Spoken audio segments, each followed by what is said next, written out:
Plus d'un mois après l'attaque terroriste de l'hôtel Radisson Blu qui a coûté la vie à une vingtaine de personnes, dont plusieurs étrangers, la question de sécurité se pose encore à Bamako.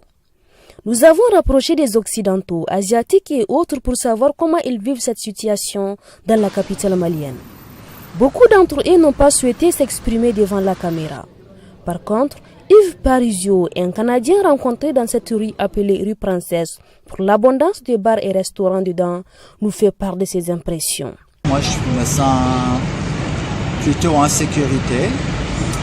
Un de mes amis ici m'a dit que c'est plus dangereux de se faire frapper par une moto à Bamako que de se faire attaquer par des terroristes. Alors voilà, je me sens en général, ça va. Il y a un mois seulement que Yves est à Bamako. Mais Fred, un Suédois rencontré dans un hôtel, est là depuis le mois de septembre.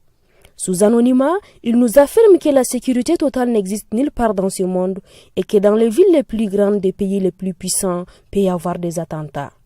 Et à M. Parisio de conseiller. Il faut faire attention, il ne faut pas prendre des risques inutiles. Le 15 décembre, l'hôtel Radisson Blu a réouvert ses portes après 25 jours de fermeture. Au ministère de la Sécurité intérieure, on rassure que des dispositions sont prises pour éviter ce qui s'est passé le 20 novembre. C'est dans cette même logique qu'un état d'urgence a été décrété le mardi 22 dernier pour 10 jours, selon les chargés de communication de ce ministère contacté. M. Amadou Sango nous a confié qu'ils avaient eu écho de plusieurs menaces.